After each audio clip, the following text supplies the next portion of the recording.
பாருங்க, விளாத்திக்குளம் +2 மாணவி பாலியல் வன்முறை செய்து கொலை செய்து துண்டு துண்டா வெட்டி கொலை செய்யப்பட்டிருக்கிறார் அப்படிங்கிற நியூஸ் வருது. இப்போது இது மாதிரி நியூஸுகளை நம்ம போடுறதுக்கே நம்ம சொல்கிறதுக்கே ஒரு கேவலமாக இருக்குது. எவ்வளோ நியூஸ் சொல்கிறது இந்த மாதிரி. வாரத்துக்கு 2 நியூஸ் இந்த மாதிரி நியூஸ் தான் வரும். 2, 3 ஒரு இதில் நம்ம யூடியூப்பில் போடுறதுக்கு இதை பற்றி பேசுகிறதுக்கே கேவலமாக இருக்குது.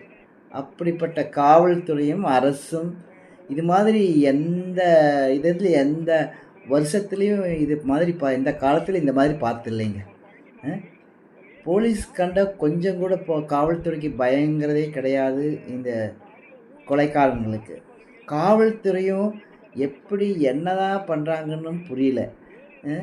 அரசு இதையெல்லாம் என்ன நினைக்கிது? சட்டம் ஒழுங்கு சரியாக இருக்குது சொல்கிறாங்க.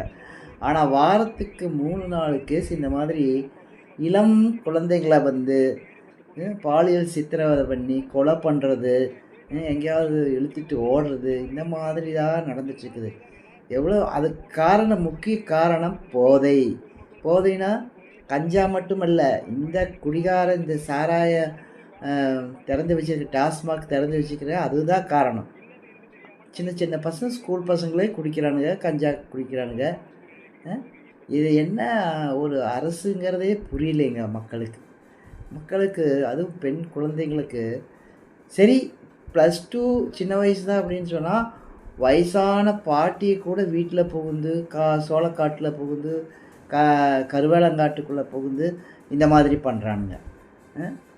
எப்படி இதெல்லாம் என்ன மாதிரி ஒரு அரசுன்னு இருக்குதா, காவல்துறை இருக்குதா? போய் புகார் கொடுத்தா உடனே போய் பார்க்கணும்.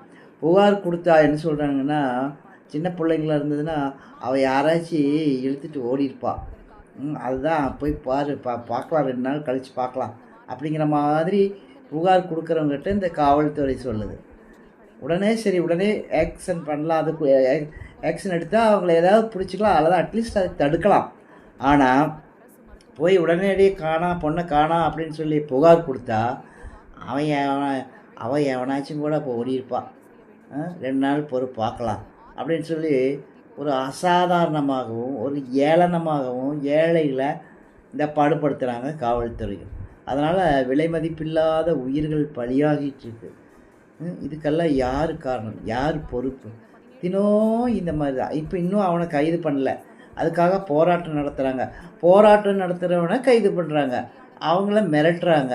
இப்போ கொண்டு போய் உள்ளார்த்தி உள்ளே போட்டுருவேன்னு